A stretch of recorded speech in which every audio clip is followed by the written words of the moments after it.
Good morning, everybody. If you wouldn't mind taking your seats.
Would you mind helping What me? time do the buses need? We don't actually have a Lexington microphone. It's just handheld. It should. This one? Yeah. Okay. There's no Lexington. Anyway, Is that okay? I don't know. Robert? Are you with a handheld or would you prefer a Lexington?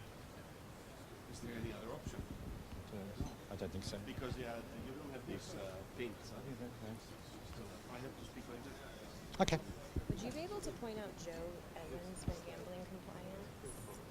I know him. Yeah. I don't know I him. can't. So That was from Jack Halliday's email signing them up with Gambling Compliance. I I can't. might do that in the second break. Okay, that's fine. I'll find him later. Just let me know after Robert's. Okay. Feel free to sit down, Robert.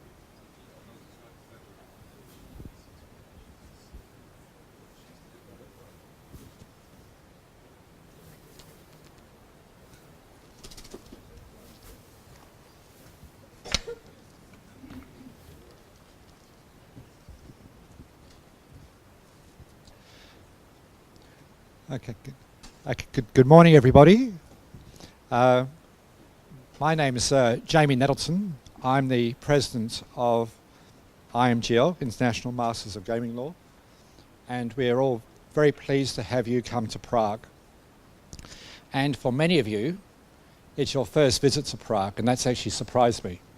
And we're very happy that you can come to join us, not just to see the joys of Prague, and we'll hear more about that from Robert in a minute, but also to enhance your expertise in gambling law and do that with the IMGL. So thank you very much for coming to our autumn conference. I'm going to introduce a bit later this morning the new members, but please ensure that you meet as many people in this room as possible. We, as the IMGL, have members from over 50 countries, and there's a representation around the world. There are people attending this conference from places as far away as Japan, Singapore, United States, Vienna, South Africa, and Nigeria. And so you may not be dealing with these people immediately, but introduce yourselves to them. We all have similar experiences in the advices and the manner in which we deal with gambling law, and we can learn from those experiences in our dealings in our relevant countries. The whole spirit of the IMGL is gambling law excellence. You are here with the global experts. Don't waste the opportunity, and it's particularly important with your contribution to the conference, not just by listening or by asking questions of the panels, but particularly in the course of tomorrow by participating in the discussion groups. These have been put together specifically by the conference chairs, Steve Ketley and Robert Scalina, to enable you to discuss these issues. We will be recording the conference, and it will be placed on our website at a later date, and that will enable you to essentially use that as a means to promote your expertise to your clients. We'll also be looking to add that as part of a CLE means for you in the future. But in respect to discussion groups, we'll be covering topics such as diversity, keeping crime out of gambling, when gambling and gaming collide, and promoting social responsibility. Look at the website for discussion points. Please read them in advance and come prepared. Before moving forward, I'd like to very much thank the sponsors of this conference. Without them, this conference would not be able to take place and certainly wouldn't be the success. First, the SAS Group, represented here by Robert Vattal. It is very much as the key sponsor in respect of the conference. They're sponsoring the gala dinner tonight, and I hope all of you can join us. If you haven't registered for it, please do so with Brian outside.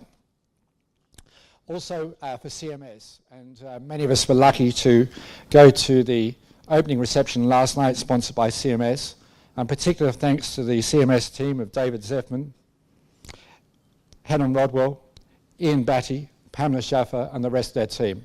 Thank you very much to CMS. But also the other sponsors, Sabre, Novomatic, Fox Rothschild, Butler Snow, AGM, Play and Go, BMM, Casino Track, and WH Partners. Representatives from all of those companies are here, and please thank them on our behalf. In respect to the gala dinner tonight, there will be buses to take you to the palace. It's a fairly long walk.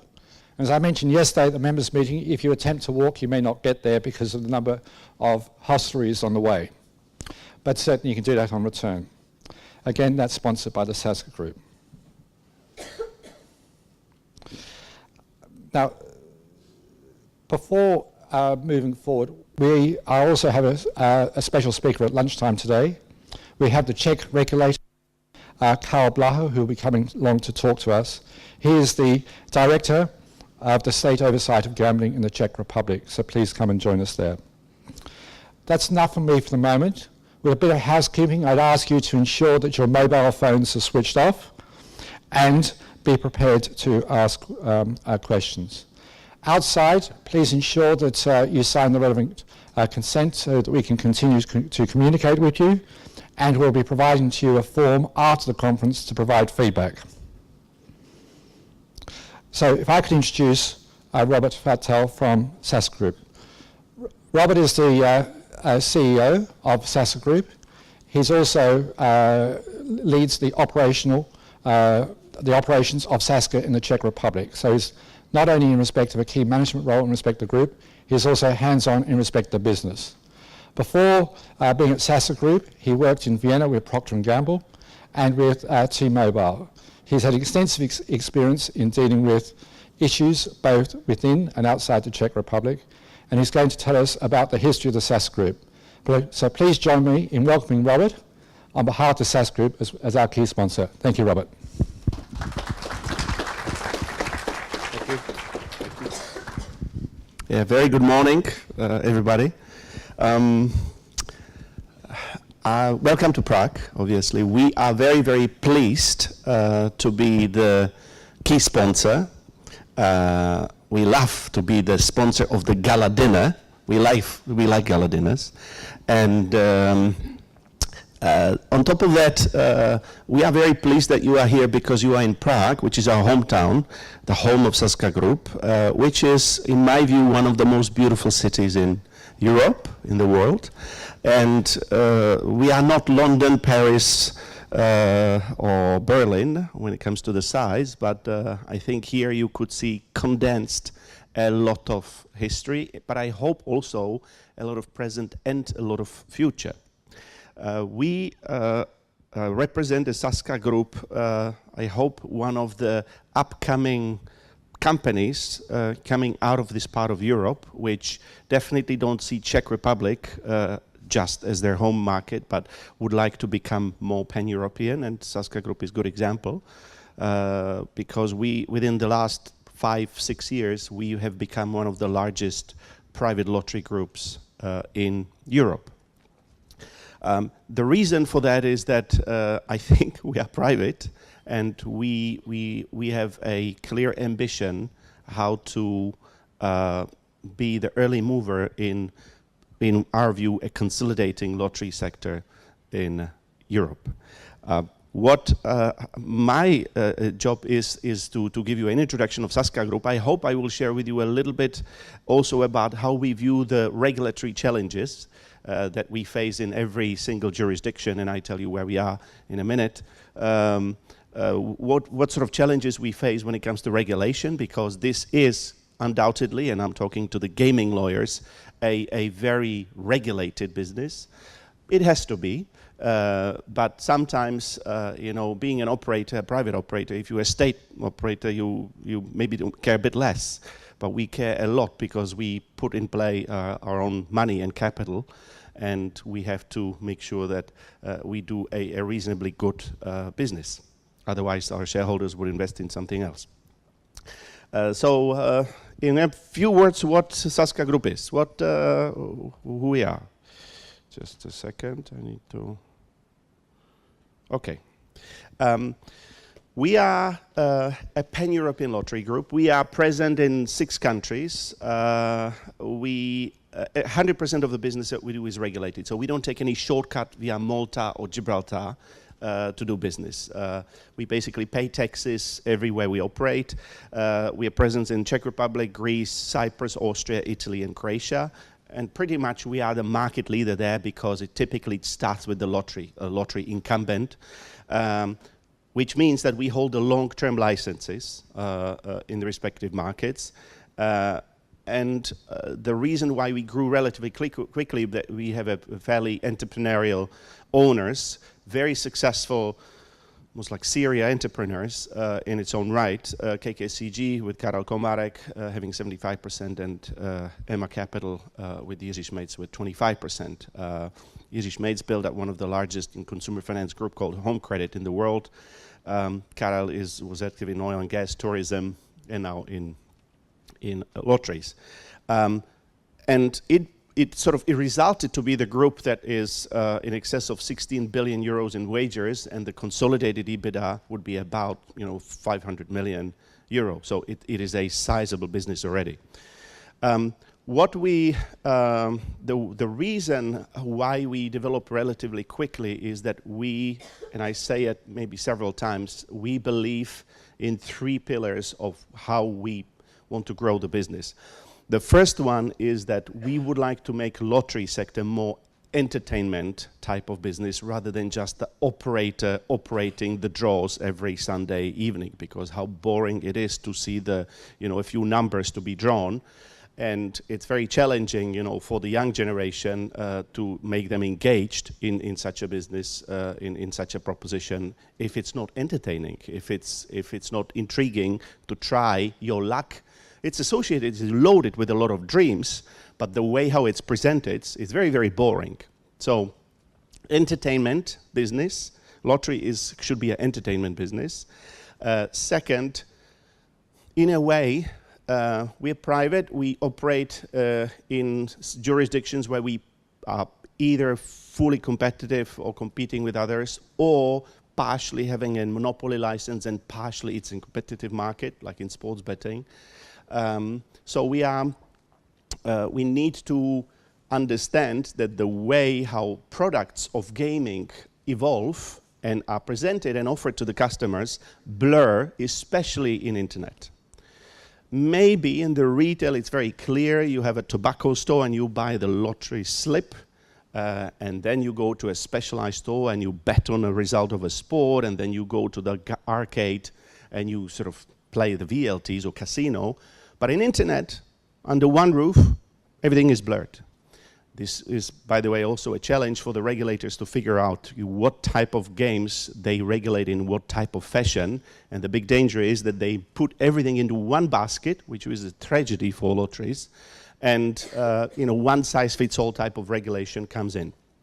So entertainment business, the extension of the product portfolio, because the boundaries blur, and internationalization are three pillars of how we, I believe, grew successfully in this business. And you see the presence as we have it in the markets where we're in. So we started in our home market with Sazka, where we hold 100%. It's an undisputed market leader in lotteries. Very dominant position, 90% plus market share.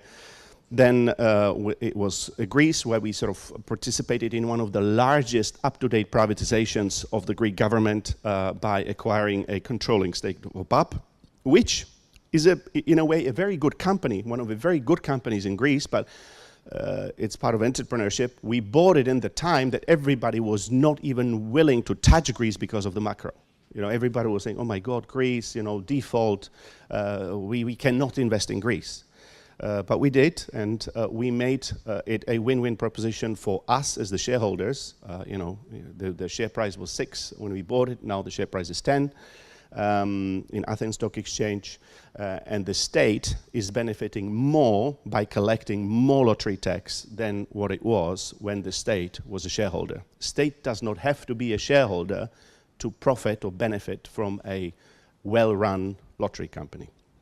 Then Italy followed, where we are minority stake with 30% with Lottomatica, but Italy is the largest lottery market in Europe. Austria, which is an ongoing process of step-by-step, increasing our stake in the Casinos Austria / Austrian Lotteries. We bought Casinos Austria because of Austrian Lotteries, especially because our DNA is lotteries. And then, last but not least, we followed actually lottery DNA strategy, but then we stepped in Croatia and bought a market leader in sports betting, because our secondary strategy is to be involved in the online business, because this is where the gaming industry will inevitably evolve, and to be basically investing in good technology and good market position company like Supersport in Croatia. So this is where we are, and again we see the good prospects of Croatian market going forward. This results in fairly well-diversified profile of the group, because if you see at the geographical split, there's not a single country that will be over-dominant. And when it comes to product split, obviously, we are the lottery company. We're a lottery group with 78% share generated, or NGR generated by lotteries, followed by digital. I will quickly skip these, and I will, stress maybe a few things.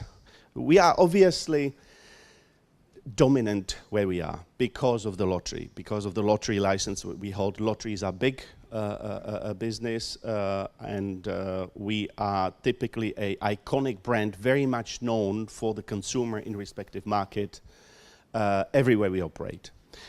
We also back it up with still a very strong retail distribution network. We are typically the largest retail distribution network in the country, covering all the tobacco stores, gas stations, post offices. And this gives you a good basis to have a current, solid business, good cash flows, but at the same time, not forget that we have to heavily invest and create competencies in the online space. And this online thing for us is key because we believe that online is a great opportunity for us. It's not a threat. In a way, especially if you lottery, you are un-Amazonable in the sense that you cannot be disintegrated by somebody simply coming in and say, well, I have another product lottery, because A, we have an exclusive license, B, it's a business a lot with the trust, where the people have to trust that even the huge amounts of jackpot will be paid out by somebody like Sazka. And therefore, for us, it's an incredible opportunity, because also typically in the countries, people are anonymous. People buying a lottery ticket are anonymous. You don't know them. Whereas typically a regulator regulates that if you register as an online player, you have to register your name. So we know you, we know your profile, we know what you use and consume, whereas you can't in retail space. And this is all an incredible opportunity for us to work and to excel in customer relationship management, which is exactly what we do. We have 2 countries which are very advanced, fairly advanced, Austria and Czech. We have a country like Greece, where still people like to go out, sit under the platan tree and socialize rather than engage in internet. But also in Greece, obviously, people will consume even lotteries online. It's just a question of time and the regulatory approval to do it, which is not the case yet. So southern countries, online adoption, much lower. Italy is the same thing.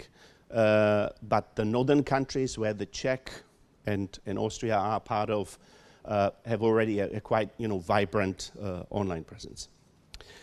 Now, we like lotteries because the lotteries are fundamentally different from the rest of the gaming pack for several reasons. One, I always say lotteries are the pastime of at least half of the population. Men and women, about 50% of the population somehow at least once a year engage in a lottery and tries a luck of a big jackpot. This is in stark contrast to consumption of sports betting, which is probably 8% of the male population, and the slot machines and casinos, which is also maybe 10% of the population that would engage in such an activity maximum. So this puts us in a completely different perspective, because we in a way, we are less connected with the problem gambling than the casino business, or even now sports betting business. By the way, sports betting business is 75% in live betting or in-play bets already, which is very fast and volatile. It's not a pre-match that a week before you decide whether Chelsea will beat Manchester United. You basically are in the match, follow the stream, follow the stats online. You have opened 3 screens. Some guys like it. But then, in a way, you basically bet whether the corner kick will be done in the next 5 minutes. It's almost like a gamble. So we believe the lotteries should be regulated a bit differently to the rest of the gambling business, because of that less association with the problem gambling, which is a big challenge for us in the Czech Republic, where everything is put into one pack of Gambling Act, lotteries irrespectively, and we have to register the customers to the end, and we have to basically say to the customer, you want to play a lottery? Well, first thing you do online, you go to the POS to register. And of course, the customer of 2018, when we as Sazka tell him, oh, you want to be online customer, congratulations, go to the POS, go to the traffic, then he say, you are morons. You are morons. Why do you do that? Tell it to Karel Blaha tomorrow when he's here. Unfortunately, I won't be here. we basically like the fact that we are the pastime for half of the population. We like the fact that we are actually an incredible source for the good cause funding in every country where we operate. And the reason why Sazka Czech is a bit smaller compared to Austria and Greece is not only because of the different lottery tax rate, but it's because the lottery is less developed in this country compared to the VLT business, simply because VLT business is having 75% of the GGR rate, and the lottery is having only 15% GGR share in the business, which is very, very low. Okay. I think I don't want to spend too much time on the description of what we are exactly in respective markets.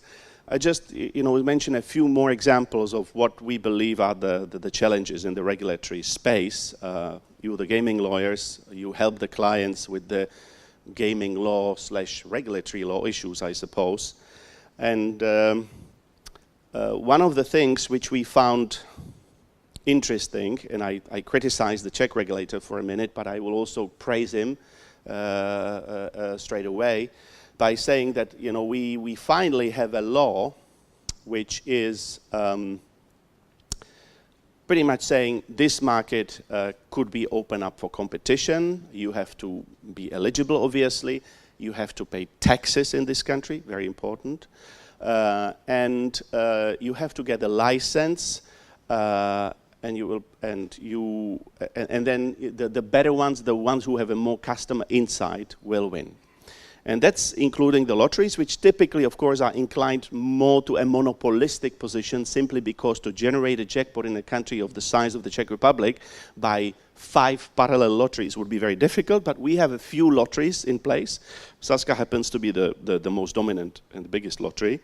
And the positive thing about the new Gambling Act, which was enacted in the beginning of 2017, is that it clearly opened up finally online as a space to offer e-lotteries, e-scratches, sportsbook, which has been there already before, and the online casino.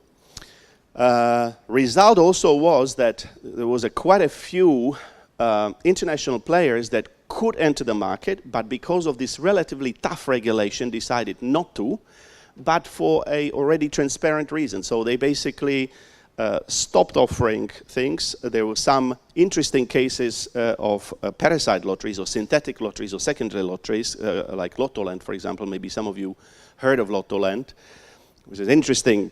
Parasite motor based out of Gibraltar, basically saying, I will offer a Euro jackpot, Euro Millions for you, dear customer, which is basically betting on the lottery result, pretty much parasiting on the production and the brand name of other lottery products, bypassing completely the lottery tax and making incredible money out of Gibraltar. And because of the existence of such a law, because of the existence of IP blocking and payment blocking, the Lottoland pretty much had to withdraw from this country, which is good, because either you will bring your own product and you will pay taxes in this country, and then you can do business, a transparent business, or not. And this is exactly what happened in the Czech market. The internet is finally open for everything. I see the caveat or challenges is that, again, lotteries are put in one basket with the rest of the game. That not only the gaming regulation, but also so-called AML, anti-money laundering regulation, impacts more the more volatile games like sports betting and casino business. So there's some stricter regulation imposed by AML type of regulation, at least in Europe, on the players, because this is associated and is viewed as more inclined to be exposed to the money laundering. Because the payout, if the payout is 95%, it's a good fee to sort of launder the money. So you have to be strict in the source of money of the players. You have to basically be more strict to the player when he wants to play casino or when he wants to play a sports book. That's the way it is. You have to accept it. But we don't like that the lotteries eventually sort of drifted with that, because we still claim it's a big difference if you buy a scratch card before Christmas. You don't buy typically 100 scratch cards to win, but you can spend a lot of hours in a gaming arcade and play the slot machines or whatever. So this is for us as a challenge to explain the regulator there's a big difference, and then much less associated with the problem gaming for lottery type of customer, for lottery aunt who doesn't even know what the VLT is, and the rest of the business. In Greece, we have it's associated with a lot of regulation is associated with the fact that online is just about to be open. We work very close with the regulator to explain our learnings from Austria, from Czech Republic, when it comes to registration of the player, when it comes to the different views of the different types of products. There are more volatile products or faster products with a big return to player amount, 90% plus. There's products like lotteries with 50% return to player, or scratch card 60% return to player, which are less volatile. And we hope that also in Greece, what's going to happen is that they will open up the online for the Greek customer. And despite of the fact that they have much nicer weather than we have here, I'm sure they will be also the Greek customer will be spending more time in consuming any type of gaming product online when it's allowed, and when we would be able to roll out a very competitive lineup. Our vision is called Digital Entertainment Hub. So under one address, under one roof, you would have e-lottery, e-scratch card, sports book, and online casino. And this is exactly what's happening in Austria. This is exactly what's happening in Czech Republic. And actually the trick is the customer relationship management. The trick is not the fact that you are able to offer it, because of course you are offering it, and either you offer it legally or somebody else will be able to offer it illegal, which is happening in many countries, including Austria. Austria is less strict towards the illegal players than, for example, the Czech Republic. We really eliminated a lot of illegal play in this country. And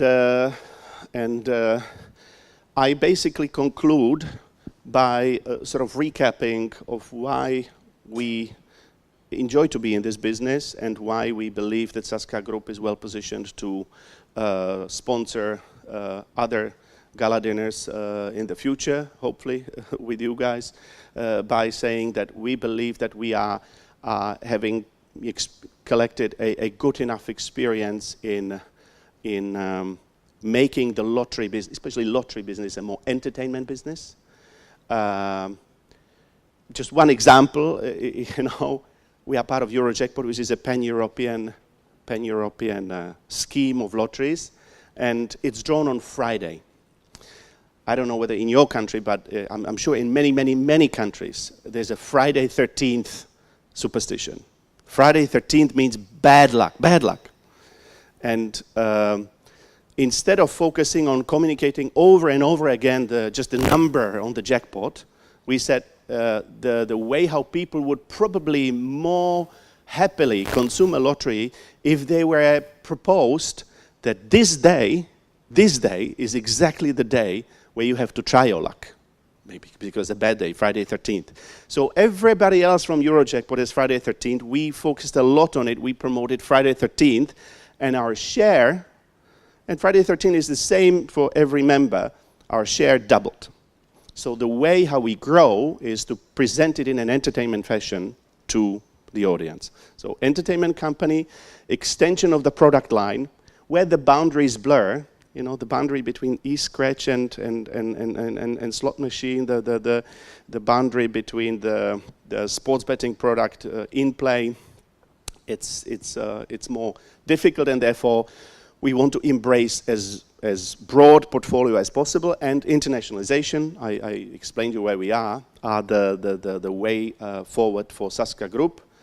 With that, I wish you good luck in the conference. Jamie also told me that beside the history of the Sazka Group, I should mention a bit of a brief history of Prague, which is not the time we got for our sponsorship fee. I would be more than happy to explain it. This city clearly has its boom times already in the Renaissance. It's a Renaissance city in a way, so in the 13th, 14th century. But again, I hope that you will enjoy a modern Prague as well, and best regards to my friend William Lobkowitz tonight. Unfortunately, I won't be here, I will be in Vienna, but you will have a magnificent view from the Prague Castle tonight. I envy you. It's one of the best views you can have over the city, the Golden City, and I hope also professionally this conference will equip you with a lot of good knowledge sharing from the colleagues, and I truly hope that you will definitely come back with your families to this beautiful city. Thank you.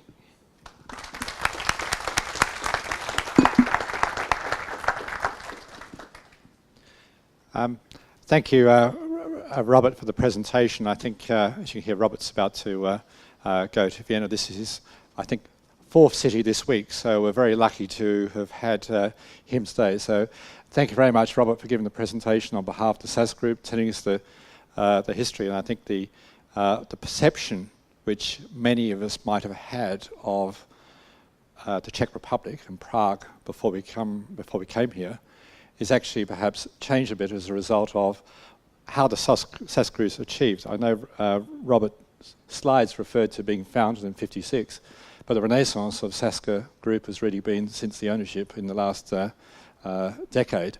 And it's go and have a look at some of the stores, some of the outlets, and they actually will be, as they are to me, quite different to what you may see in respect of the sale of lottery products, and it's very much bringing the products to market.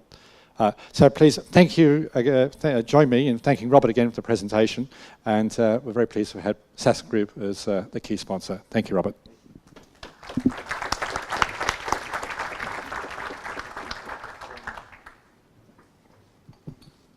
Okay, thank you for that, Robert.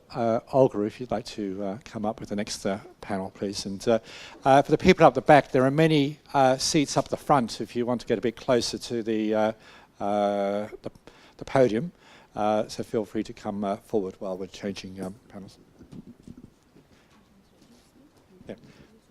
Oh, you can. So Olga Finkel is the managing partner of WH Partners in Malta. She has been intrinsically involved with the IMGL for a number of years. I'm very pleased to have her and expertise lead the panel. So thanks, Olga. I'll go down. Thank you, Jamie.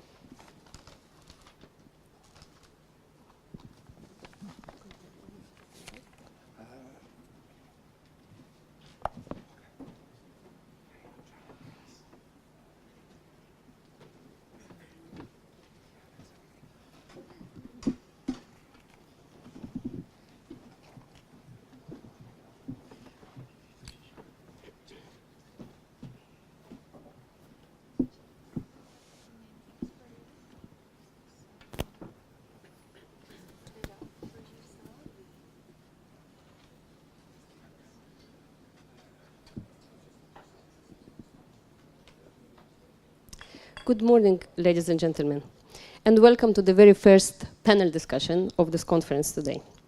I'm very happy to introduce our speakers, our panelists of today. On my immediate right is John McManus, Executive Vice President, General Counsel and Secretary for MGM Resorts International. In his role, John is responsible for overseeing the company's legal affairs and its legal department, and he has been with the company for quite a number of years, since 2001. Which is quite impressive. Next to John is Michael Pollack, Managing Director of Spectrum Gaming Group, based out of USA. Michael oversees a broad portfolio of Spectrum services, including policy and impact studies for countries, states, and local governments, financial and market studies for private clients as well. Michael is a pioneer in the study of the economic impact of gaming, and he has been digging into the figures and facts and researching the industry and its economic impact since 1978. It's 40 years, it's quite impressive. He led numerous economic impact studies around the world, and we'll be happy to hear his views on the development and the effects of the market. Next to him is Heathcliff Farrugia, who is the Chief Executive Officer of the Malta Regulator of the Malta Gaming Authority.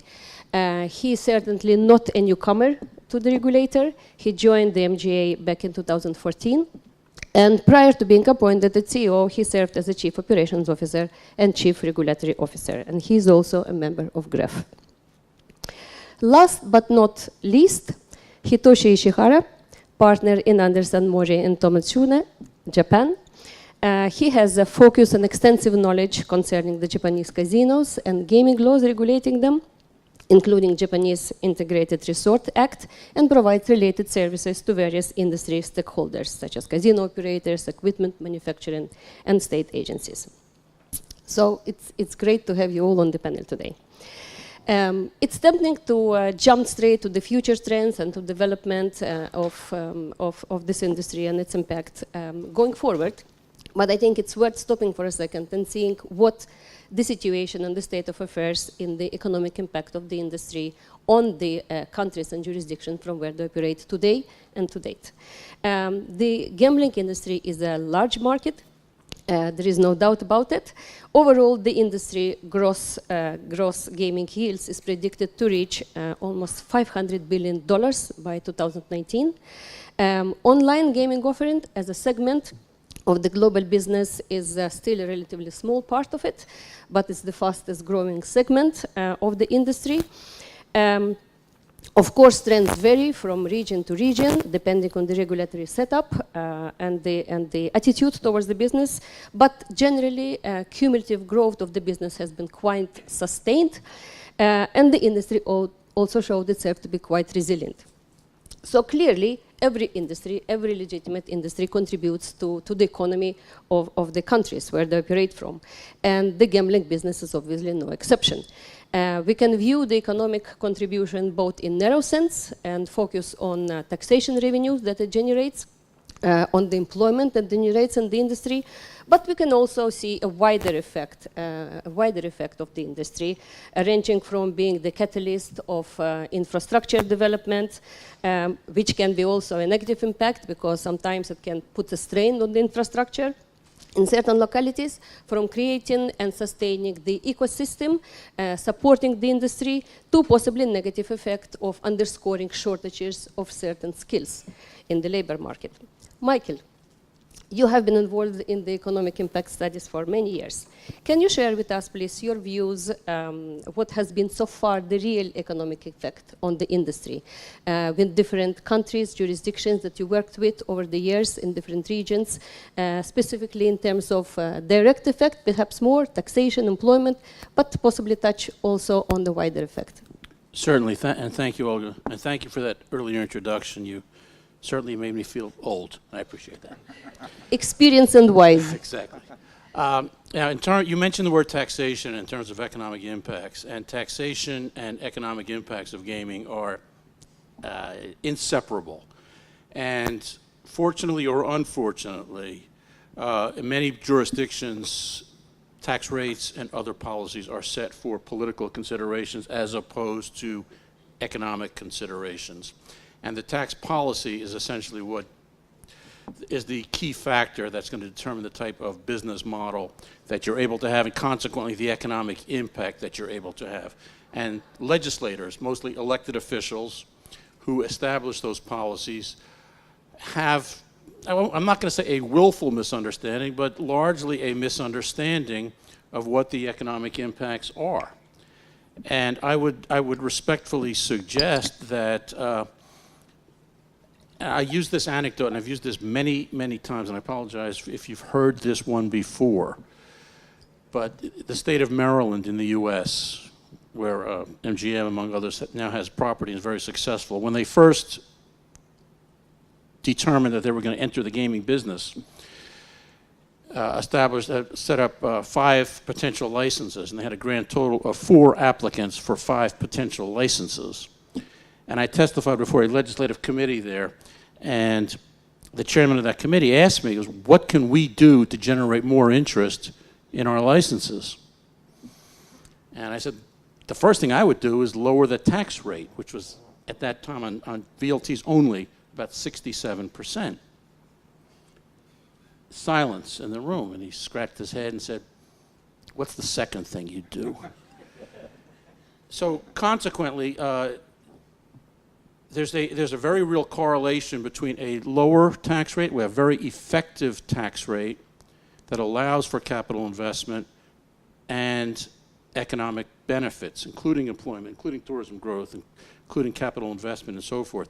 Just before I close, by way of example, and this is kind of lost on the policymakers anywhere in the world, is that the difference between, let's say, one of MGM's signature properties, and they have many, and a small riverboat casino somewhere in the U.S. in X state, is effectively the difference between, let's say, a Morton Steakhouse and a McDonald's. Yes, they both serve meals, but they have different business models and different impacts. And that's the lesson that's often lost. Thank you, Michael. Heathcliff, Malta is one of the main hubs for online, specifically remote gambling. Could you share with us, please, the impact on Maltese economy of the gambling business, and particularly remote gaming business, in the last decade, or maybe since 2004, when the regulation, which just has been replaced, had on the economy so far? Well, Olga, as you said before, I think gambling, wherever it is regulated, is important for all those countries. So gambling is important, an important economic pillar for many countries. In Malta, obviously, because our economy is even smaller than other countries, gambling is even more important. It represents 12% of our GDP. We need to keep in mind that, but from the taxes collected, because this is always, it's not always clear, from the taxes we collect, the government collects actually, half of them come from the land-based side of what we have. So from the land-based casinos, gaming parlors and everything.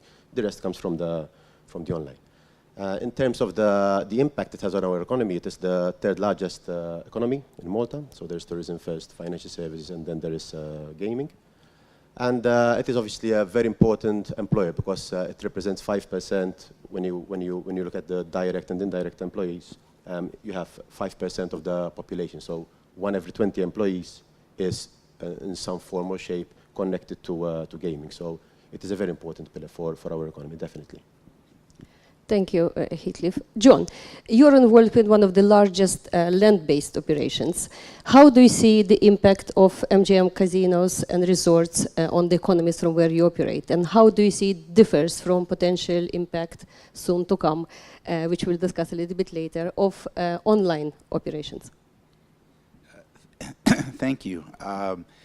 As Michael was so kind with his remarks, we do like to differentiate the quality of the offerings and the nature of the investment that MGM makes and the communities where we bring large integrated resort projects to.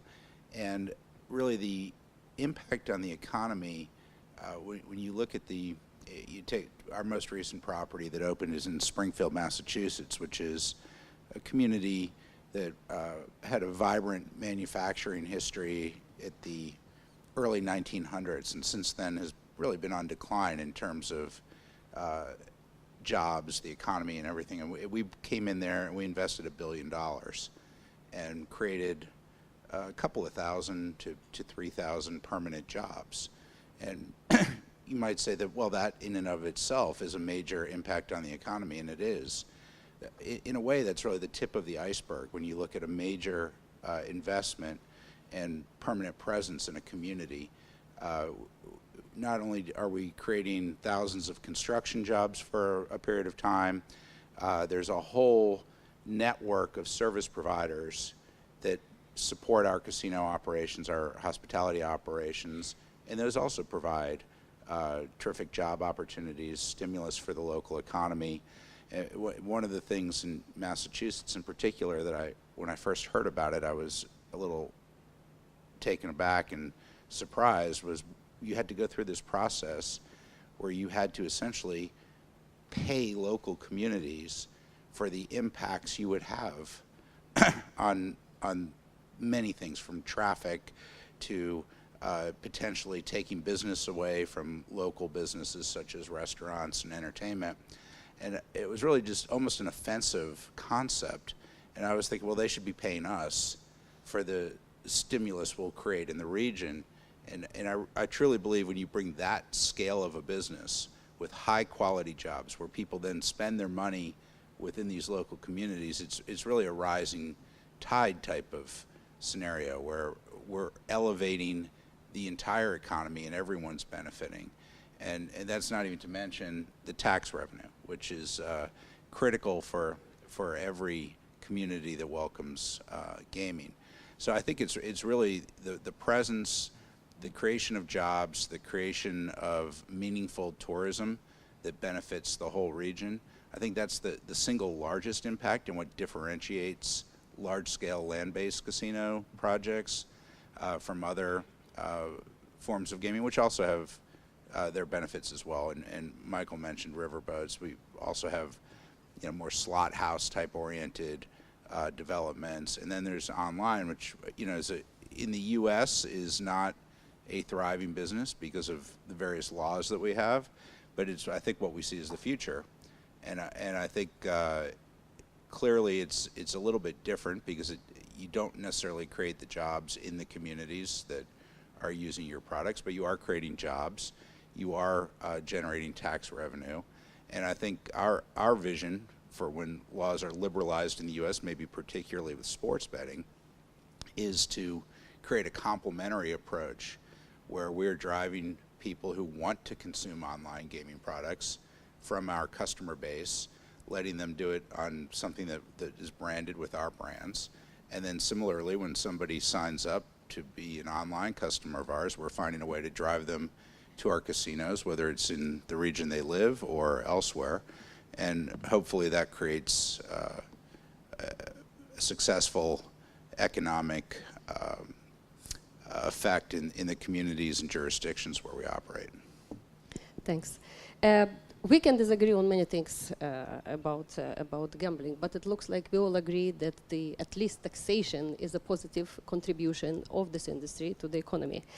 To my mind, gaming is not just an industry that contributes to the economy, but a super industry, because comparing to other industries, especially non-regulated industry, it creates disproportionately high contribution, because obviously in addition to corporate tax and all other normal applicable taxes, the industry pays gaming tax. And since not everywhere, not always, but since in many jurisdictions, the general trend also is to base the gaming tax as a tax base on the GGR, therefore, the bigger the industry, the bigger the contribution to the economy. It seems to be pretty simple arithmetic. So if the industry grows and develops, therefore it will create a higher positive contribution in taxation revenue. Seems to be very simple. And for every other industry, it probably would be that simple. But for the gaming industry, it's not that straightforward. Nothing is straightforward. There is an argument, of course, very often cited, that this positive impact, this positive contribution of the industry to the economic growth comes at a cost, at a negative social cost. It's addiction to gambling, crime, money laundering, and all other causes that are generally being mentioned, affecting negatively public order. And also, sometimes there is an argument that because of this, you need to curtail, prune, control, reduce the industry, restrict the industry, and also possibly put even more disincentives, as Michael mentioned, to put the taxes as high as possible. Of course, there is an opposite argument to that, that the industry is already restricted, curtailed, controlled, there are already restrictions in place, and these restrictions both restrict the offering, because there are restrictions and bans sometimes on advertising. We will hear about Italy later today, but also there are much higher regulatory costs. And it already reduces and affects the bottom line of the business, of course, and yet these costs are generally not taken into consideration for the purposes of the gaming taxes, because they're based on the gross gaming revenue. So it looks like there is a double-edged sword here, and there is a tension between the positive contribution and the negative social impact. Michael, can you develop a little bit more the story that you told us about taxation and how different regulators, different governments look into this? When they take decision affecting the industry, is this sustainability and positive economic impact that prevails and wins, or the need or a perceived need to reduce the negative consequences? And is this need based on facts or unsustained, presuppositions? The history of the relationship between government and casinos has evolved dramatically. As Olga said, I've been involved in this for 40 years. When New Jersey became the first state in the U.S., and really most of the world had not had casinos, became the first state in the U.S. outside Nevada to legalize casinos. There was a lot of mistrust and a lot of concern, and that's why it evolved in a certain. There was a hands-off attitude. And I would argue that attitude has done, if not a 180, pretty close to a 180, to the point where governments largely, and this has a global aspect, will largely embrace gaming as an economic catalyst. But that's a double-edged sword, because gaming is not associated with any political philosophy. It's neither conservative nor liberal. If you're in the U.S., it's neither Republican nor Democrat. Everyone loves it, but everyone also views it as essentially a source of free money. And that's so it's a cash cow. Well, so they'll either, in certain instances, endeavor to raise the tax rate, but if it's high enough already, or they'll expand it. So that if you have land-based casinos, they'll say, well, let's have an online lottery. Let's have slots at airports and restaurants and so forth, not realizing the financial implications. Just the final answer to your question is, what we urge legislators anywhere to do is look at gaming through the widest possible prism.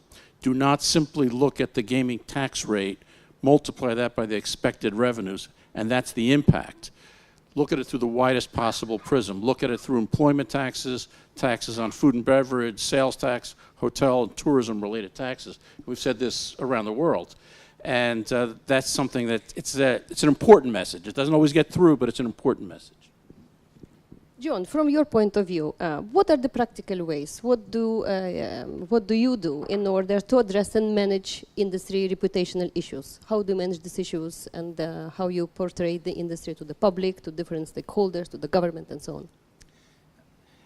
Well, you're right that in many jurisdictions, particularly new jurisdictions, there's a lot of skepticism about gaming and the potential consequences that come with embracing it.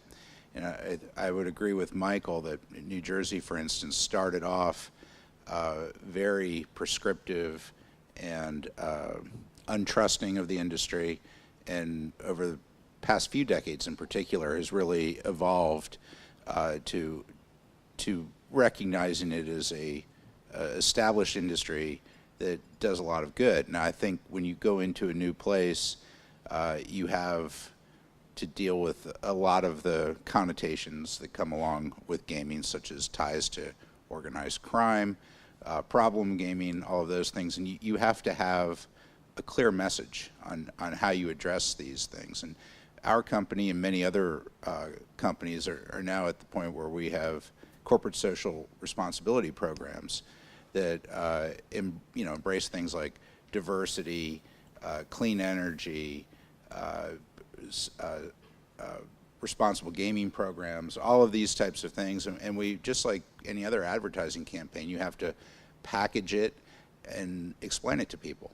And I think that is one of the parts, particularly going into a new jurisdiction, that you have to be very thoughtful about. It's not just about the tax revenue. You have certain people in every jurisdiction who are not going to support gaming no matter what you say or do. They're morally opposed to it, or they believe the consequences outweigh the benefits, and that's something that you can only overcome through educating the public and conducting yourselves in a responsible fashion. And to go back to the one point in the prior question, the costs that come along with those things, I would say that unlike most industries, we pay for everything. There is nothing, no burden that we put on government that somehow or another we don't pay for. We get to pay people to investigate us. We get to pay 67% tax.